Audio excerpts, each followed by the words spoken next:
Ever feel completely drained after spending time with certain people? You're not alone.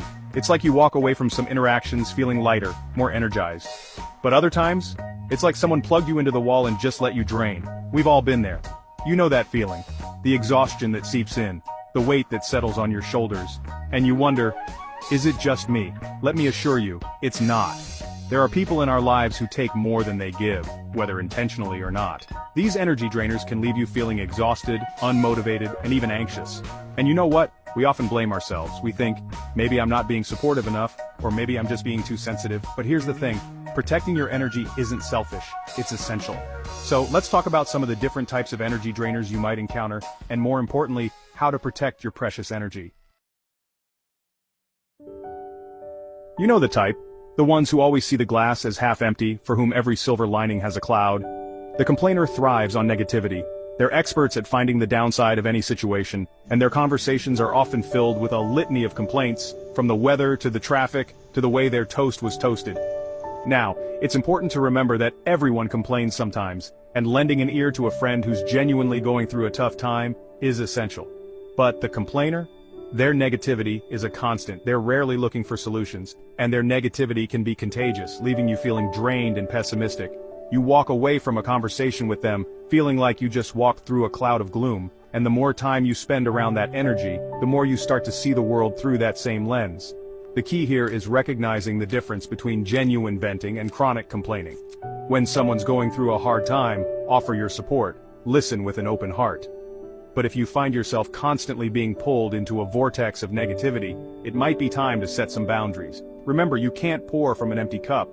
Protecting your energy means recognizing when someone's negativity is becoming toxic to your own well-being. It's okay to excuse yourself from the conversation, to gently redirect the topic, or to simply say, I'm actually feeling really positive today, so I'm going to go for a walk and soak up some sunshine. The victim is perpetually in a state of crisis. It seems like every day brings a new drama, a new hardship, a new reason for them to feel overwhelmed and helpless. And while empathy and compassion are crucial human qualities, the victim often uses their perceived misfortunes to garner attention and sympathy, often at the expense of your energy. They tend to avoid taking responsibility for their own lives, preferring instead to blame external circumstances or other people for their problems. And because they often present themselves as helpless, you might feel obligated to step in and fix things for them, which can be incredibly draining. Now, it's important to differentiate between someone genuinely going through a difficult time and needing support, and someone who has adopted a victim mentality as a way of life. True support involves empowering someone to find their own strength, to explore solutions, to take ownership of their own journey. When dealing with the victim, it's crucial to set clear boundaries. Offer support, yes, but avoid getting sucked into their drama triangle. Don't feel obligated to solve their problems for them. Instead, encourage them to seek help from a therapist or counselor who can provide them with the tools they need to move forward. Remember, you are not responsible for anyone else's happiness but your own. The critic. Oh, the critic. They move through the world with a magnifying glass, laser-focused on imperfections. Nothing is ever good enough, and they're always ready with a critique, a judgment, or an unsolicited piece of advice. Now, constructive criticism can be valuable, but the critic? Their feedback is rarely intended to be helpful. It's often laced with negativity, a need to control, or a desire to feel superior. They may mask their criticism as just trying to help, but their words often leave you feeling deflated, insecure, and questioning your own worth. Spending time with the critic can chip away at your self-esteem, leaving you doubting your abilities and choices. The key to dealing with the critic is recognizing that their behavior is often a reflection of their own insecurities. It's not really about you, it's about them. Don't take their criticism personally. Remember that you are the expert of your own life, and you get to choose whose opinions you value.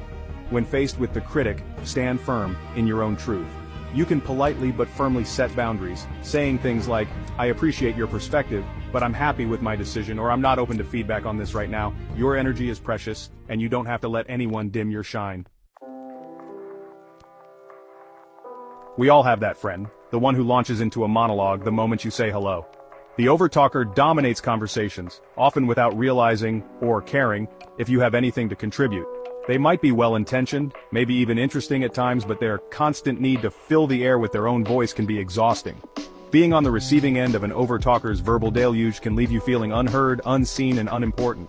It's like they're so busy broadcasting their own thoughts and feelings that they forget to tune into anyone else's frequency. Now, some people are just naturally more talkative than others, and that's okay. But when someone consistently monopolizes conversations, it's important to assert your own voice. You have every right to express your thoughts, to share your experiences, to be an active participant in the conversation. Don't be afraid to gently but firmly interject. You can say things like, "I'd love to share something," or "Mind if I jump in for a moment?" You can also set boundaries by limiting the amount of time you spend with the overtalker, or by suggesting activities where conversation isn't the main focus. Remember, healthy communication is a two-way street. Life is too short to be constantly drained by energy vampires. Remember, it's okay to walk away from what doesn't serve you. Stay true to your energy. It's not about cutting people out of your life completely, but it is about recognizing the patterns, setting boundaries, and prioritizing your own well-being. You deserve to be surrounded by people who uplift you, who inspire you, who leave you feeling energized and valued. Learning to identify and navigate these energy drainers is a journey. It takes practice, it takes courage, and it takes a whole lot of self-compassion. But I promise you, it's worth it. Because when you protect your energy, you're not just protecting yourself, you're protecting your capacity for joy, for connection, for showing up in the world as the best, most authentic version of yourself. So, go out there and create a life that sparkles with positive energy. And always remember, protect your energy. It's your greatest currency.